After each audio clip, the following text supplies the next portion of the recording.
Thanks guys for coming out. I'm really excited to be having these conversations, and it's been absolutely amazing. I think you guys can all agree just watching what you guys have been doing. So first and foremost, I just want to say thank you to you guys, to Kevin, to the coaches, to our members. It's been really awesome seeing us come together. So on social media, doing your workouts, posting them, sharing them, it definitely helps me stay motivated.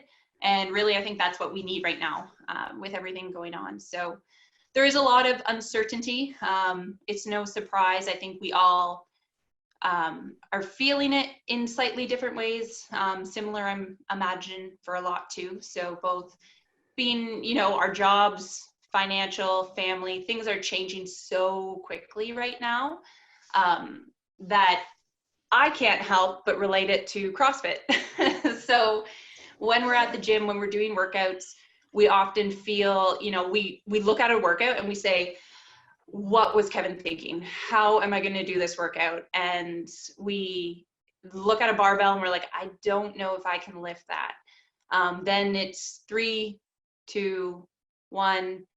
You put your head down, you start working, and all of a sudden you're at the tail end of the workout, it's done, and maybe you PR'd, maybe you've done something you haven't been able to do before. So I think of that a lot. And I think, it's obvious the physical tests we put ourselves through in CrossFit, but I think a lot of the time there's so much that transcends past the walls, and both mentally as well. And everything going on in the world right now, it's one thing to have a curveball thrown at you, but to have 5, 6, 7 curveballs all at the same time, to talk about testing, our mental fortitude and all these things. So I really think it's, for a lot of people in CrossFit, and I think Anna and I were talking about this too, a lot of people, it's, the workout's the easy part.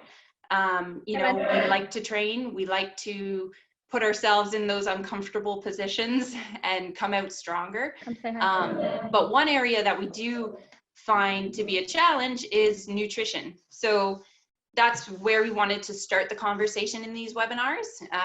We are planning to have 3. So tonight, obviously we are talking nutrition, and then we are going to follow it up next week with training. And then another one in 2 weeks, third one talking about like mental health. So we have a few fun things planned out over the next couple of weeks to give us this outlet to come together, do something other than the physical workouts, and just to share information and connect. So that's my blurb. I relate a lot to CrossFit, but I think we can all understand and kind of see the correlation there with what's going on in our lives right now, especially. So going to pass the torch over to Anna. We know Anna, she's a familiar face. Sometimes I feel like I see her twice in one day. Get it? Get it? You're all muted, but I know you're laughing your heads off. But yeah, she's a familiar face. We know she's committed to the community. She's an amazing competitor. She's always out to support events. And I know she's worked with a lot of us too through WAG and with the nutrition there at CrossFit. So what we might not know about Anna is how she got introduced to CrossFit. So that's my first question I want to pose to Anna here. What was your introduction to CrossFit? And in particular, what was your introduction to CrossFit Oshawa? So you guys can hear me all right? Good? Yep. So I started CrossFit, well, actually 10 years ago this summer. I started just a couple weeks after I got married. And the first time I went into CrossFit, it was Labor Day weekend. And I walked in and Kevin was laying on the couch watching TV. For anyone who's been a member long enough, it was back when the gym was only half the size, and there was probably the same black leather couch that is in there now. Kevin was laying in there watching TV. And so I walked in, he jumped up, I was like, oh, you want to work out? And I wasn't prepared. I just came to check out the facility, find out what CrossFit was all about. I had a couple of friends who had talked about CrossFit, weren't even actually members at CrossFit Oshawa. I had heard CrossFit through them. so Kevin showed me around, and then I came back a few days later and did the first workout, which there might be some people on the call who did this workout when they first joined, but it was Tabata deadlifts and push-ups. And I remember Kevin put, I think it was 95 pounds on the bar, and I was like, there's no way, I can't touch it. I can't do that workout. I can't do 95 pounds. I can't do push-ups. And Kevin was like, nope, you're going to do it. You're going to do it. And so I did the workout, and I really couldn't walk for a few days after that. My back was probably like the most muscle pain I've ever experienced was from that workout. And then here I am 10 years later, still doing it. Just pause there. Everyone look at how big Kevin is smiling right now. The biggest grin on his face. So excited. I did that. Did anyone else do that workout when they first joined? Anyone else give a thumbs up? They did Tabata, deadlifts, push-ups? I remember doing a lot of air. No, Evan didn't. Yeah, squatting, yeah.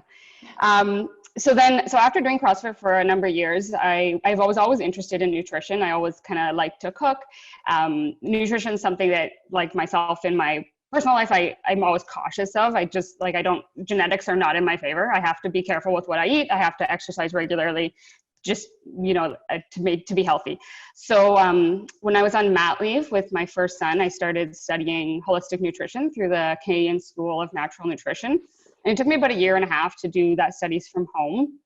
And then after that, I started to kind of implement things I'd learned through my studies into my daily life. And the improvements I saw in the gym were huge. And that's where I realized, how important it is for working out and your improvement in the gym, but also just in my life too. So anytime that I feel like, if I don't feel well or my skin breaks out or I feel anxious, anything like that, I usually turn to relate it to nutrition. Like, what did I eat the last few days? Everything I try to bring it back to what I ate. So, and then I don't know if you meant, I was going to talk about my biggest challenge with nutrition myself, and we'll get into some other challenges that people have now. But the hardest thing that I find right now with myself is I have a terrible time saying no to temptation, which I think a lot of people are struggling with right now at home, and we'll get into that. And then I don't know if anyone else can relate to, but I come from a family who doesn't really eat healthy. So we have a family cottage that we spend a lot of our time in the summer at, and hopefully we can get back up there this summer. But so our weekends away are full of junk food. We still have this mentality that it's a vacation, right? Even when we go up there for 3 days, my family's like, it's a vacation. We're going to have dessert every night. We're going to eat crappy. We're going to drink booze all weekend. We're going to go give it go all in. Right. So it's like I said, I have a hard time with temptation. So when I'm up in that environment and everyone brings cookies and treats, it's so hard to say no. So I can relate to anyone else who might have that trouble, just because I, coach nutrition and teach it to people. I'm not perfect myself. I do struggle just as much as the regular person.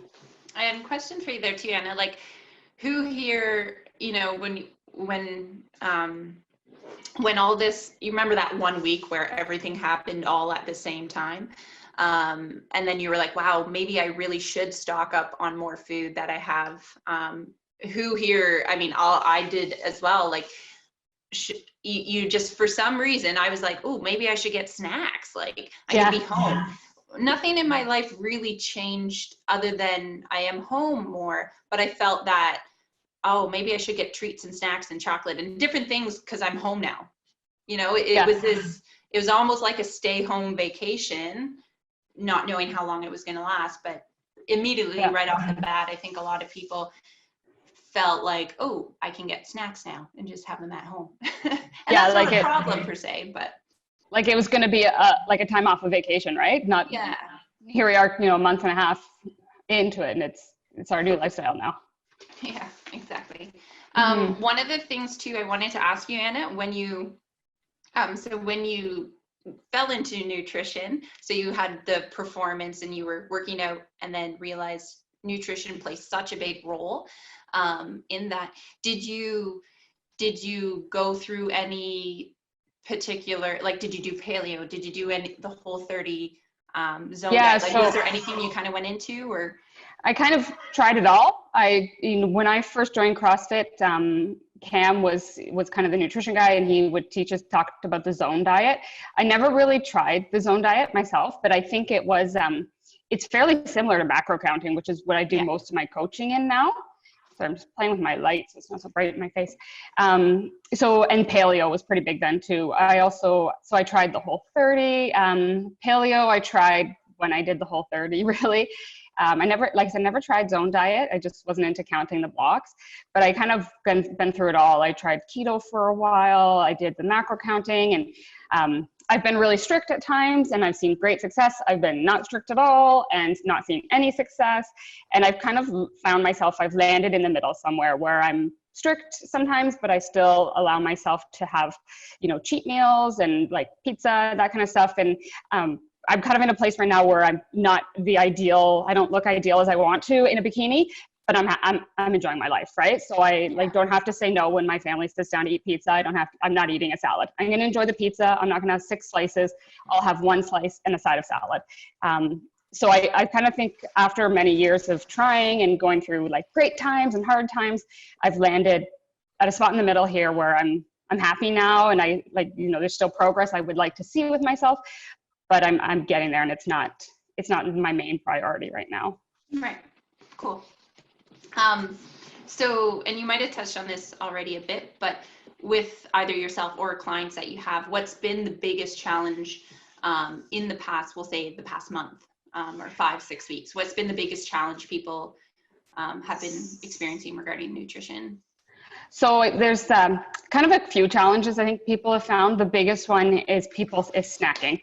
Everyone's home now. You're not at work. When I find when you're at work sitting, you don't have access to a cupboard full of granola bars, and all your Easter candy isn't right beside you when you're gone to the office, right? So when people are home all day, they have access to all the snacks. We're not as busy. Some people are not working right now. Some people are. I know myself, none of our evenings are not booked anymore with sports or anything like that. Yeah. So there's more time to really be bored, right? So, and people are turning to the cupboard, the pantry to eat, to fill that void. And the other thing some of my clients have had trouble with is actually just having access to good food, to more nutritious food. So if people are quarantined or trying not to leave the house, the easiest thing to stock up on is like the non-perishable things, the pastas, the frozen dinners, that kind of stuff that can last for a long time, right? You can't buy fruits and vegetables to last you 2 weeks. They just are going to go bad, right? Yeah. So I'm going to get to the boredom eating and ways to tackle that. We'll get to that later. In terms of the access to healthy food, what I've been encouraging people to do is to focus on their protein. So focus on getting in your protein, and because the fat and the carbs, that stuff, it comes easier, right? That's the stuff that you have in your pantry. That's the things you have ready. It's the protein that you don't have ready right away, right? Yeah, you have to prepare. Yeah. So what kind of protein are you talking? Like main meals, snacks, what kind of? So in terms of protein? Yeah. Yeah. So the thing I always talk about meal prep. So I encourage people to prepare. If you're going to meal prep anything, meal prep that protein. Make a crock pot of shredded chicken, have that accessible and ready in the freezer. The other thing at this time is stuff like protein powder, protein bars, jerky, and some jerky is pretty high in fat, but you can get like turkey or chicken jerky. That's a lot better. And those things you can get on Amazon. I buy all my protein bars and my protein powders. I always buy those on Amazon. And because they're a food item, they come pretty quickly. So you don't have to worry about getting out to the grocery store to get that stuff. You can get it delivered right to your house. Cool. Sorry, I don't know if other people have it. I have a little crackle going on, but so the other thing too, I think right now that a lot of people can relate to, just grocery shopping. Like I love grocery shopping. Like that was my time to go out, and I enjoy looking at food and figuring out what I'm going to eat that week. Right now, I absolutely despise going to the grocery store. I think it's just so daunting now. But I still have to go. Like it's a necessity, right? So, what have been if I know we talked a bit about how your grocery shopping has changed. So, tell us a bit about that. What's changed with your own grocery shopping, or any tips in general to keep nutritious food coming in? So I'm a lot like you. I loved grocery shopping. It was I was always like, I will never do that PC Express where you pull up and they bring the groceries to your house. Or they bring it to your car. I'm never ordering groceries. I'm going in, I'm going to pick it out. I want my bananas a certain size and a certain color so they last longer. Like, I'm picky about my groceries. I would go to the grocery store all the time. I was there, like, if I was making a new recipe, I would drop the kids off at school and just run it and pick up one ingredient to make my recipe.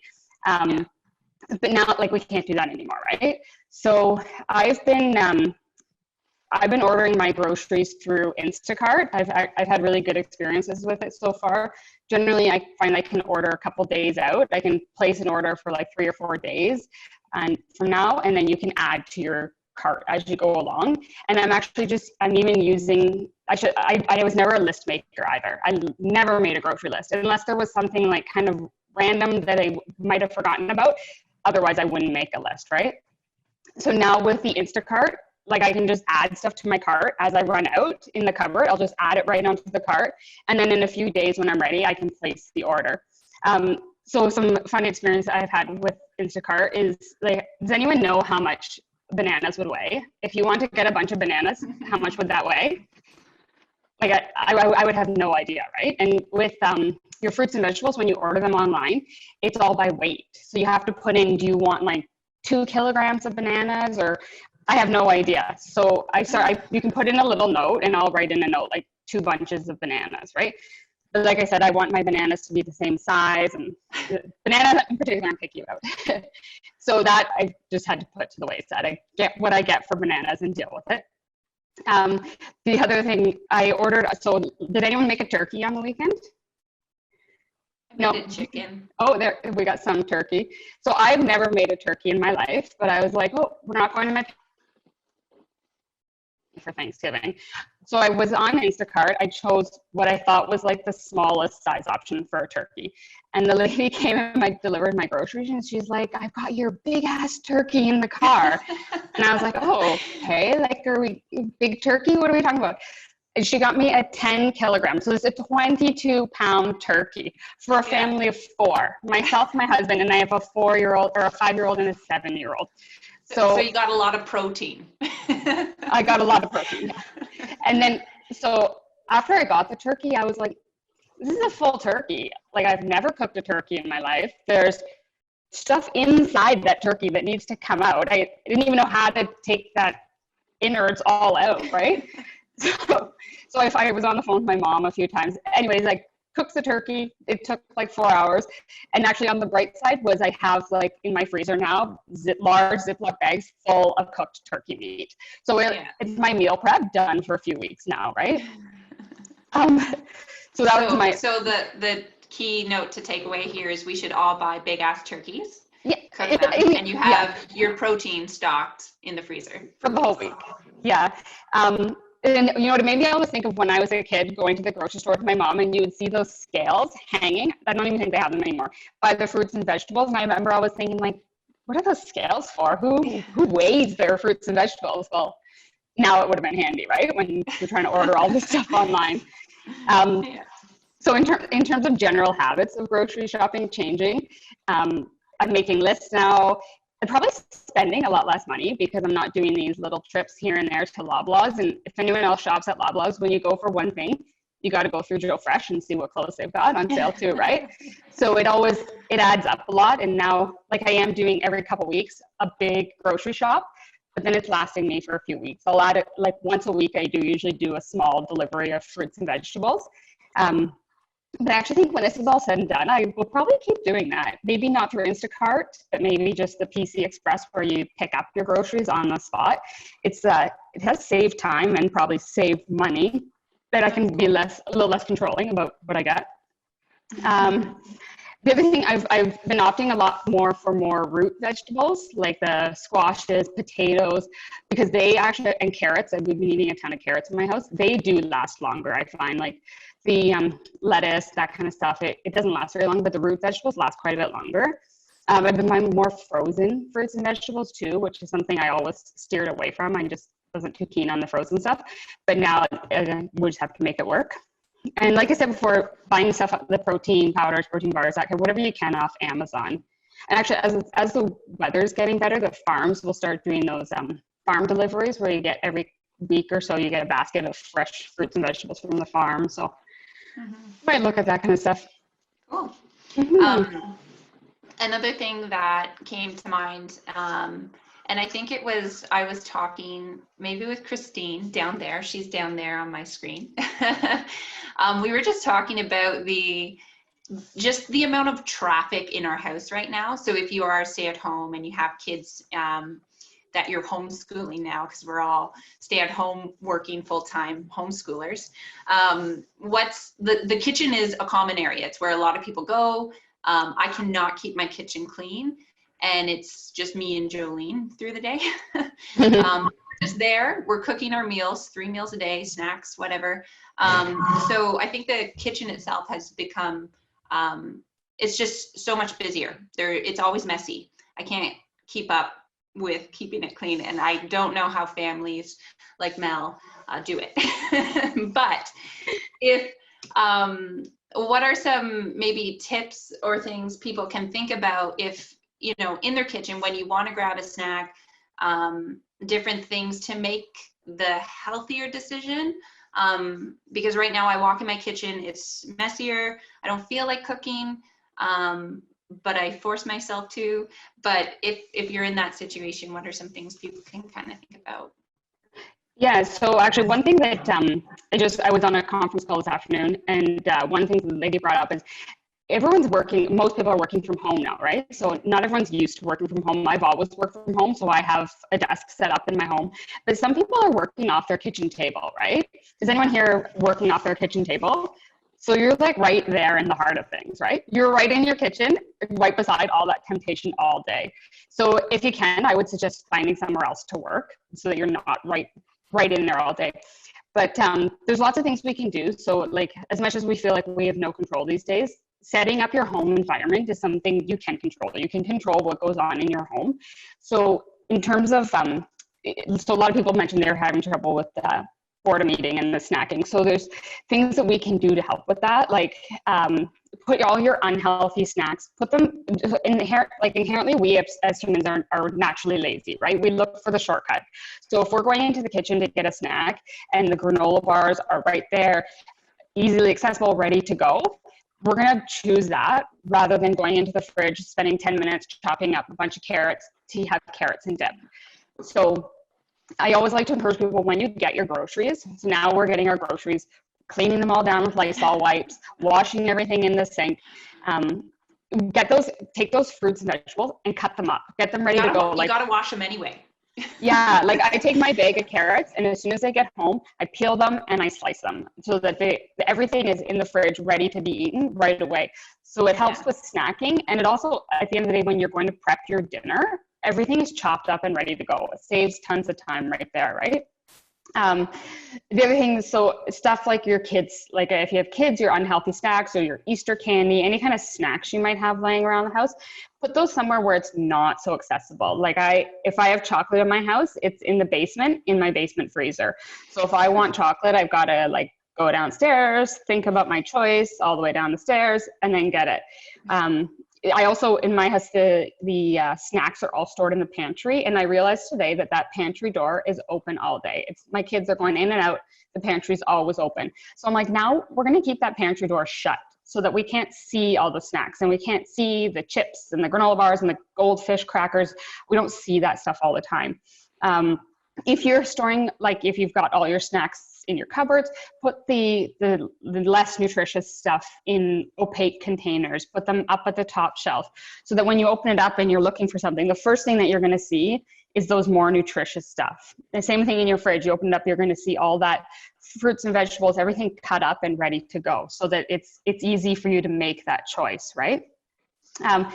If you're someone that just doesn't have self-control, like myself, I don't have great self-control, so I don't even usually keep, I'll keep, like the kids have lots of snacks in the house, but my kids are actually not big chocolate fans, and neither is my husband. So if there's chocolate in the house, it's all on me to eat it.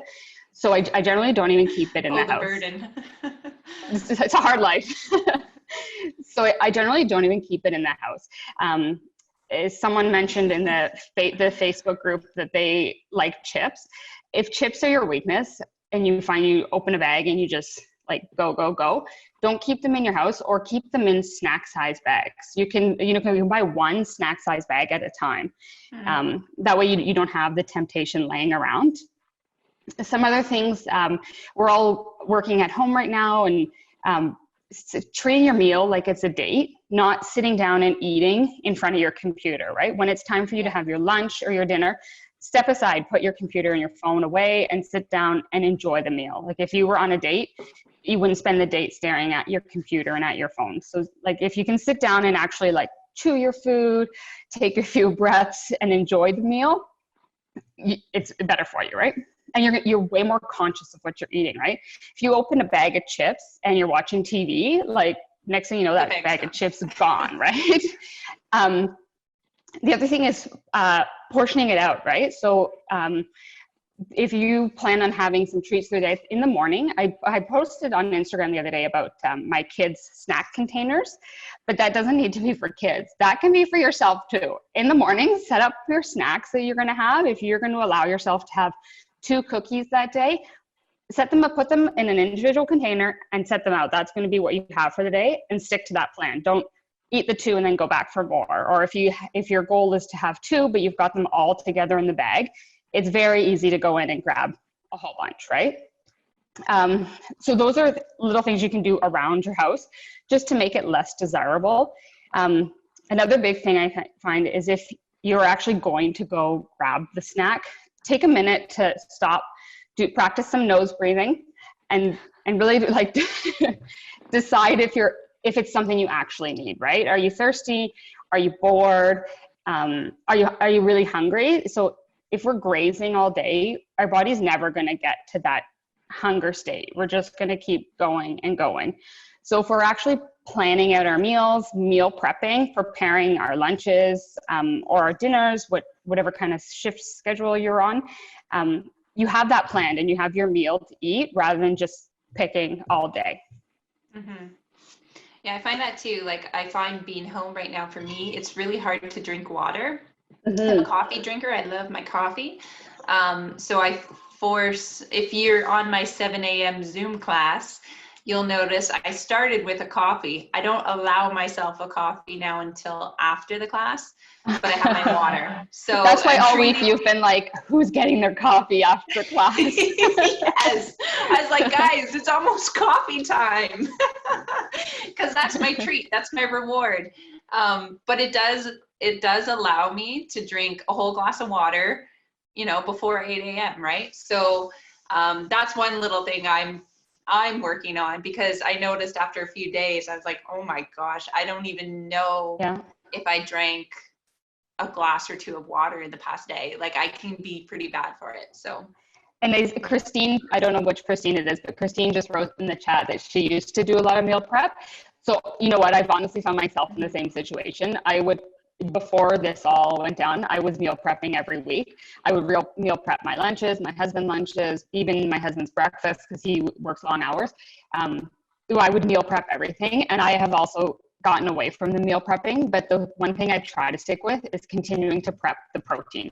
Even if it's just making a big pot of shredded chicken on the weekend, at least I have that protein, because that is the harder macronutrient to get in.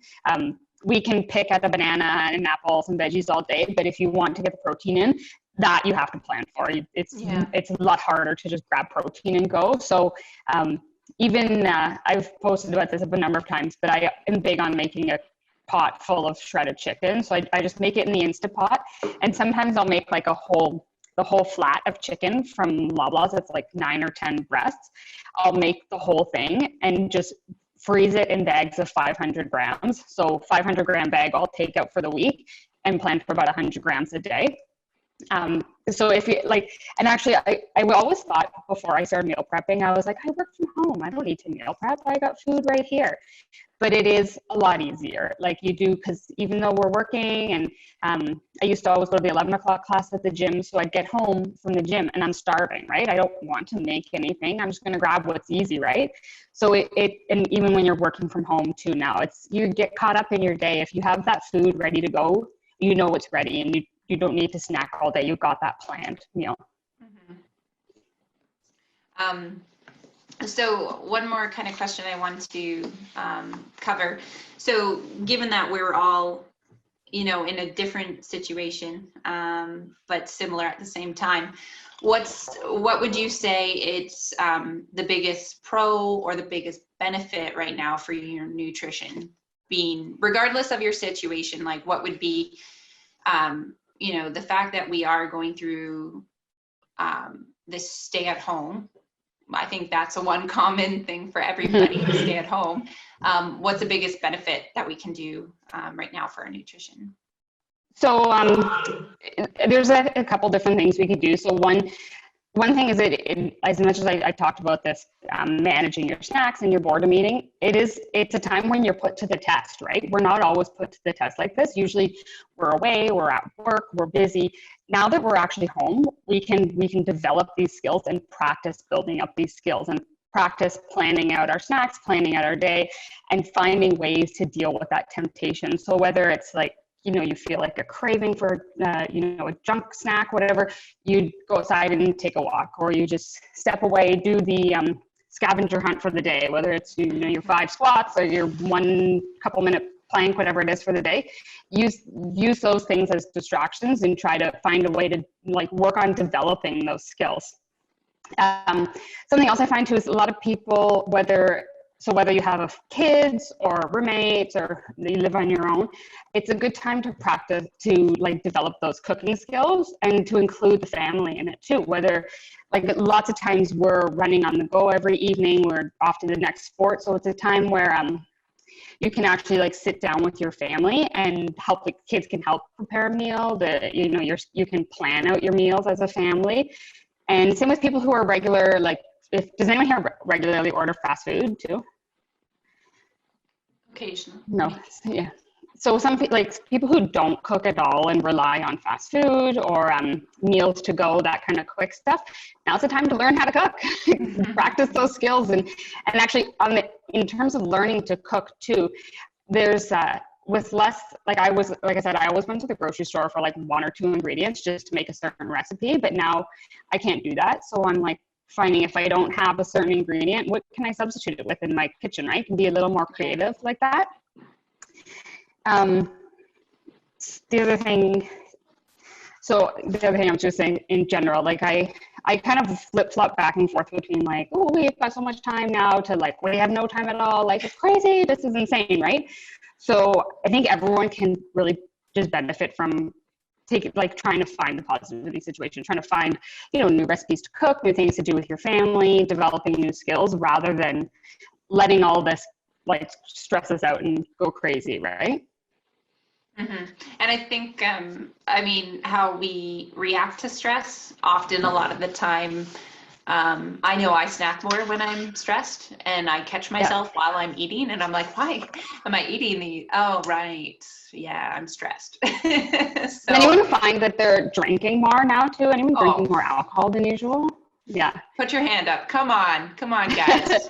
So it's I'm sitting here with a glass of wine, and I said before everyone logged on, I'm not even a wine drinker. I never drink wine. I have a cupboard full of wine that we don't even drink, and I'm really not much of a drinker. But I even find myself at the end of the day now, I've had way more to drink since we've been in this quarantine situation, and not drinking to excess, just at the end of my workday after working full time, my husband working full time, trying to homeschool kids.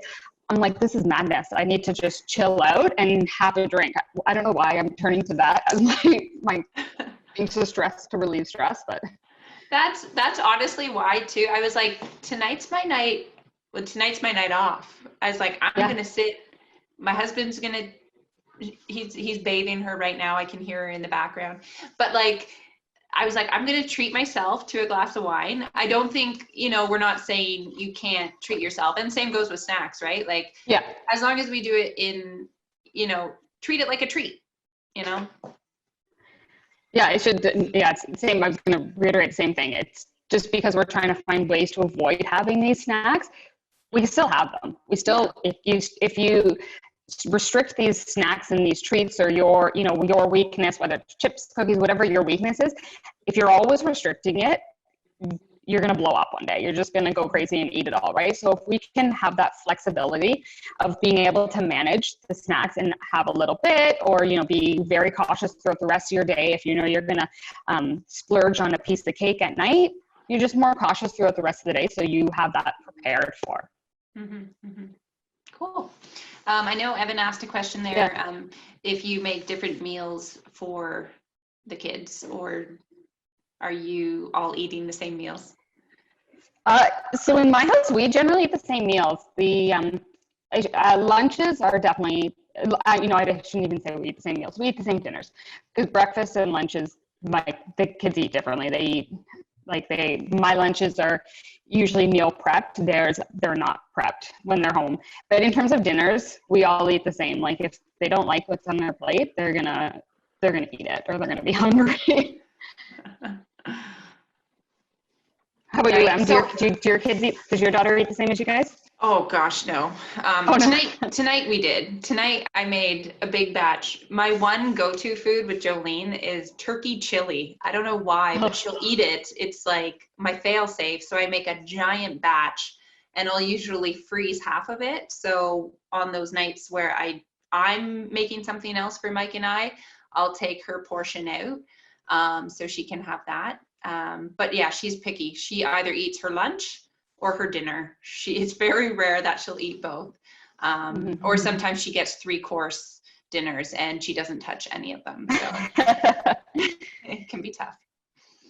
Someone else had asked me in the Facebook group about intermittent fasting. I think that might have been Christine there. So a good question. I've been doing intermittent fasting myself for a couple of months now. Like I said, I've tried kind of everything and all different things. Intermittent fasting, so the most common one is 16 and 8, where you fast for 16 hours, eat for 8. The timing on that is going to vary for everyone on what works in their schedule. Myself, I generally do a 10 to 6. I eat from 10 to 6.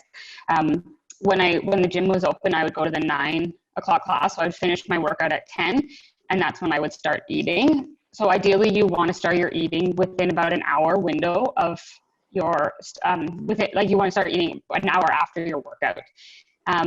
When I first started it, I was terrified to go to the gym on a fast after the end of a 16-hour fast. And the first few times I brought with me like a banana or those little squeeze pouches of applesauce, just like so I could have a quick snack if I was feeling faint or anything like that.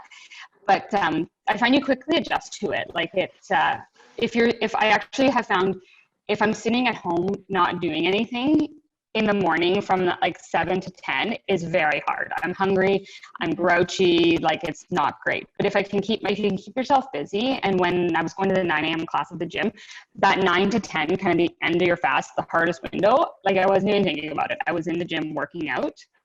I think the intermittent fasting can work for some people love it, some people don't like it.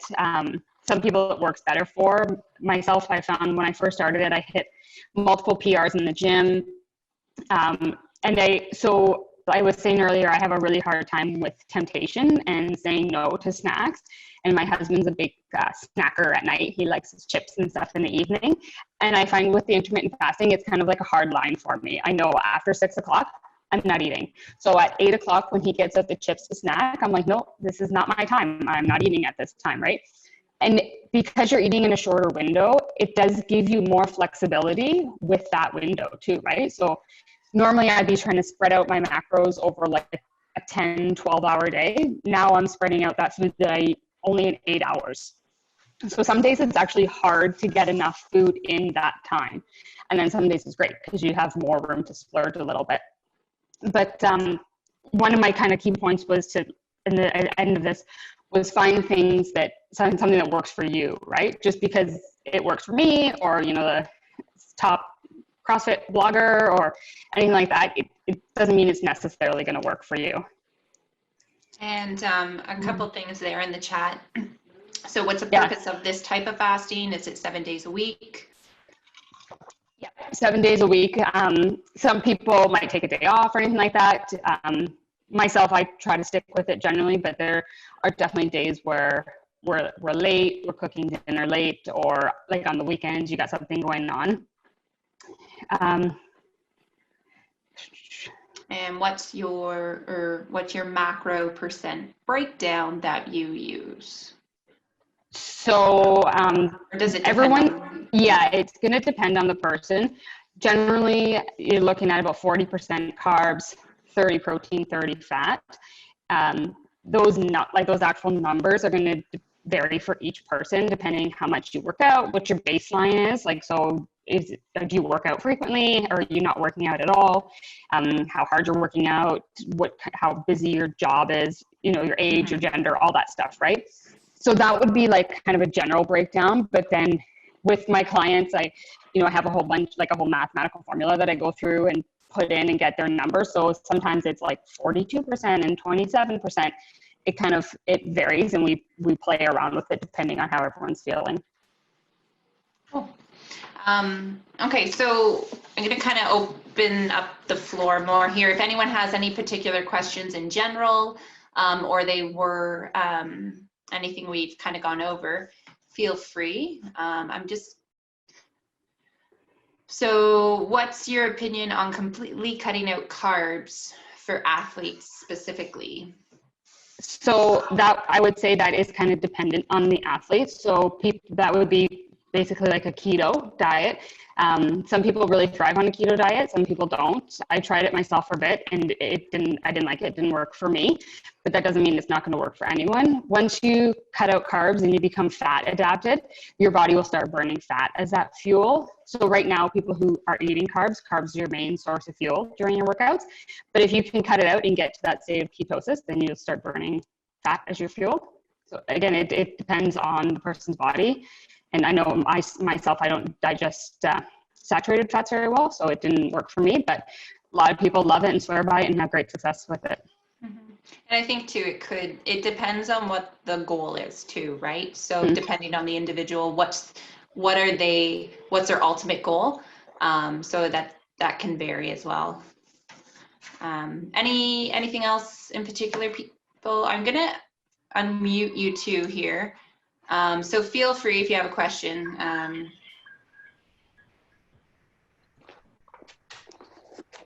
So going back to intermittent fasting, with keto, you are training your body to burn fat. What are you trying to achieve with intermittent fasting?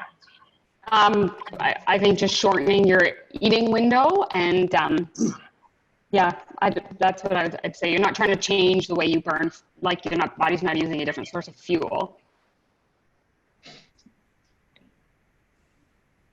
Plant-based protein versus animal. Does plant-based? I personally use plant-based protein. Are you talking about protein? Not necessarily protein powders, right? I guess just protein in general. Mm-hmm. So if you're like on a vegan diet, as long as people are aware of that and are, so I guess, making smart choices, and because you can't get the complete proteins from just vegetables, you have to do the proper combining. So as long as you're educated on that, I think vegan diet's a personal choice for people, right? Kevin, do you have any? That help? Anyone at the gym remember when Kevin did his month of vegan? Oh yeah. Yeah. Oh my God. You did not look good. He almost turned down a jar of sauce for me. I know there are some people at the gym that are vegans, and they enjoy it. Hey, Giving your body lower time for insulin levels with it by doing intermittent fasting. That was Christine. Yeah. Hey, I was just going to add a comment. Yeah. So you spoke about trying to stay busy in the morning. Like, I've been a professional snacker forever. Yeah. If I posted, something to Biggs that I would smash back M&Ms before coming into the gym. I mean, if I even turn my camera, like we have this pantry of snacks, right? and so what I've started doing, so I started off with keto diet and had some good success with it, but it's not for me. Like I like having beers and glasses of wine. I love pizza. Mm-hmm. So I don't limit myself to that anymore, but so I started intermittent fasting, and by 6 o'clock, yes, I try to shut it off. And then I plan for like a bigger meal, right? So your breakfast, break fast.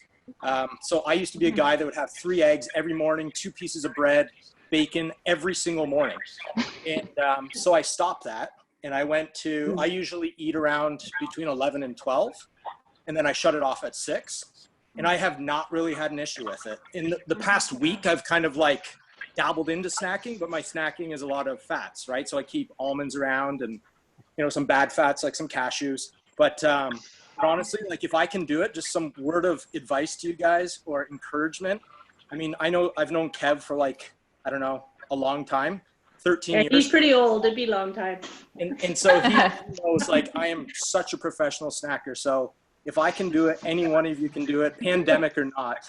I would do it on a big breakfast at like 11 o'clock, 12 o'clock. You know what? I agree with you, Evan, because I loved breakfast. And I was like, I woke up, I had to have breakfast. I needed breakfast right away. And I was like, you can't cut out breakfast. Most important meal of the day. The number of times I say that to my kids at 6:30 in the morning when they're eating breakfast for school. But I've cut out breakfast, and like it hasn't really bothered me. I can wake up, and I know Hill and I have talked about this a bit. Like some days I'm a little grouchier. I have to be kind of mindful of that and like manage that hangry a little bit better. But like I survived. Can I ask, if you're doing the intermittent fasting and you have your window like 10 to 6 or whatever it is, do you have to start eating at 10? Because what I find is if I'm doing intermittent fasting, I go longer and longer where I'm not hungry. Yeah. It's like my body's training itself to need less food. Yeah. Mm-hmm. What were you going to say, Kev? I was just going to say I've experienced that same thing. Yeah. And then I feel like I'm not eating. I'm like, well, why am I not hungry? I feel like I should eat food, but my body I haven't done it, but I can't imagine that. Okay. Me neither.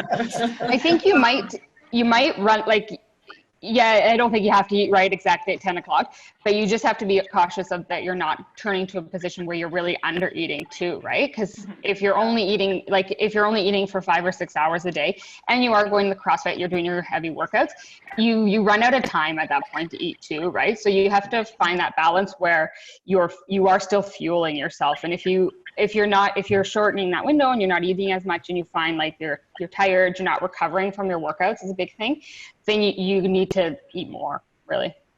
So that's one of the questions I was going to ask. So I've read a lot about this lately about, calories in, calories out type thing. But if a lot of people count calories and all you do is, you diminish the calorie intake, but then your body just burns less calories. So you'll peak real quickly. Sure. What's your take on that? That's true. So what I do with eat less and out less, your body will learn and you'll plateau. Okay. For sure. So what I do with a lot of my clients is we'll do a cut and they'll cut, drop the weight, but then you're going to get to a point where you stabilize, right? And there's going to get to a point where you can't cut anymore. You can't eat less than 1,200 calories, right? So we start to do reverse dieting where we will add those calories back in to bring your metabolism back up to burning high again. And then you allow for another cut. But most people, as we allow more calories back in, they're still seeing progress. They're not putting that weight back on. Their body is just burning the calories and surviving on more. So ideally you want to do this cut and then bring yourself back up so that you're not eating at like 1,400 calories for the rest of your life. We can work that back up to 1,700, 1,800, and then that's where you can stay and maintain a stable weight. It's called reverse dieting if you want to look it up too much. Cool. Thanks. Lindsay had a question too. What's your opinion on 3 big meals versus 6 little ones? And if we do 6 little ones, how much protein should we be eating?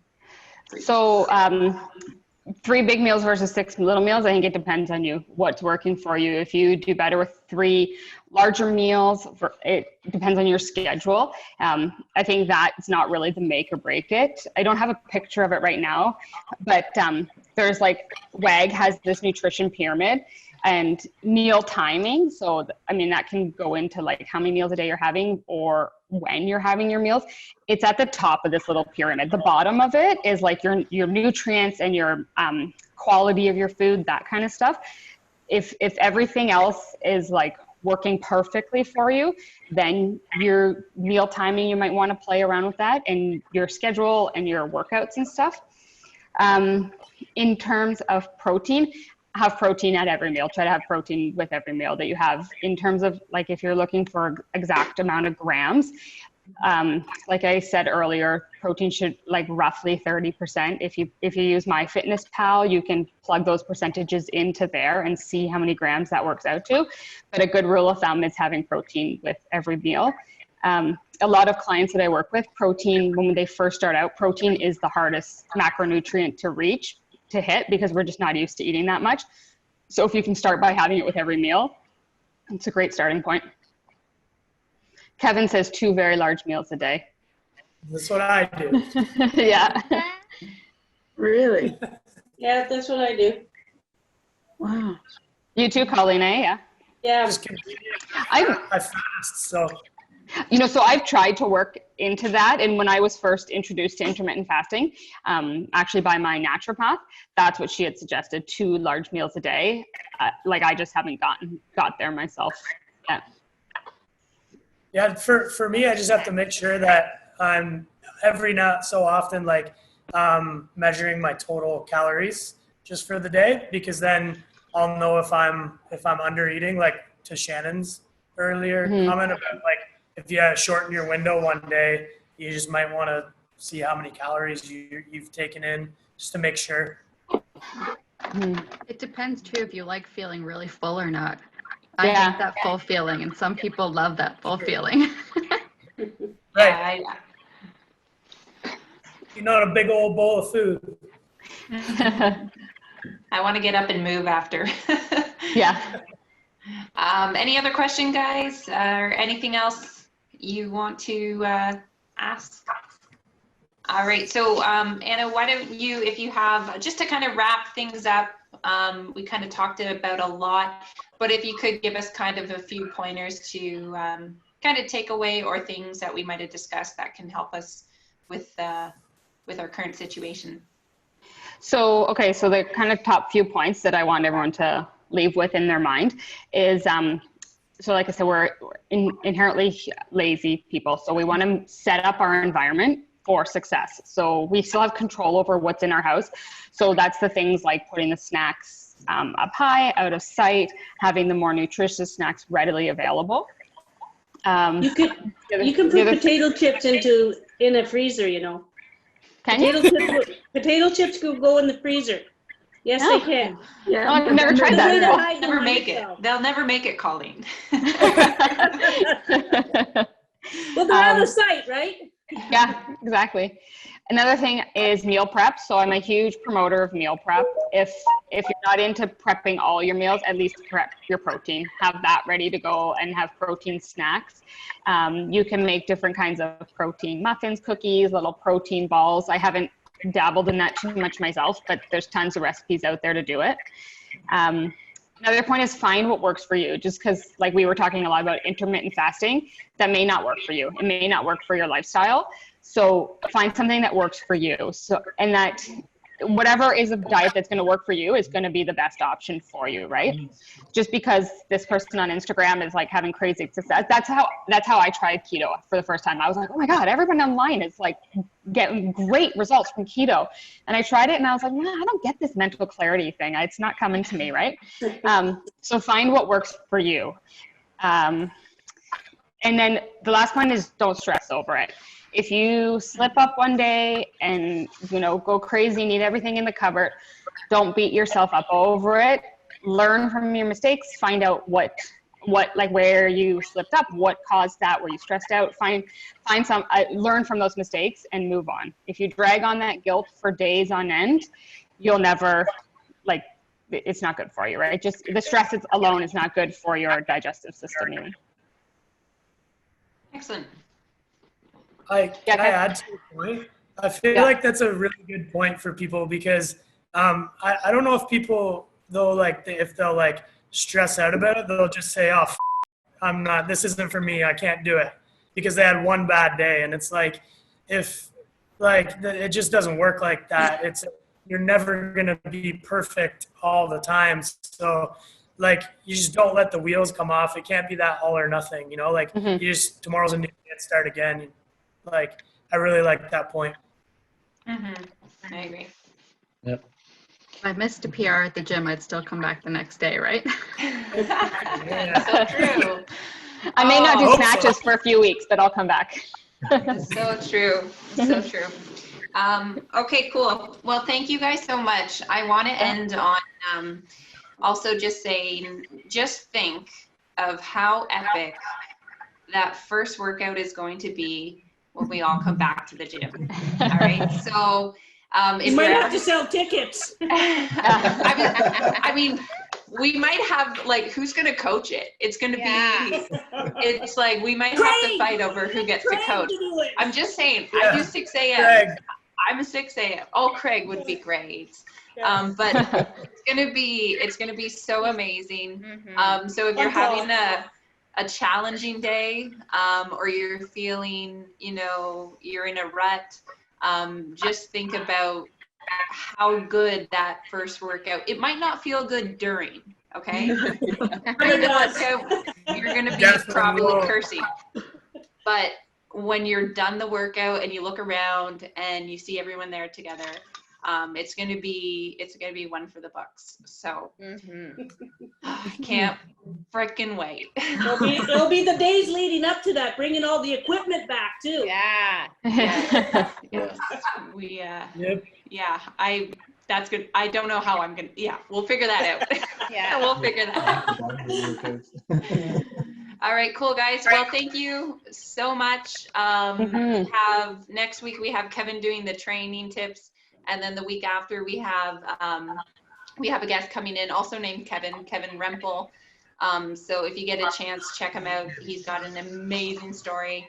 I'm really excited for these conversations over the next couple weeks, and it was great getting to see everyone. So thank you. Yep. Have a good evening, guys. All right. Thanks, Tim.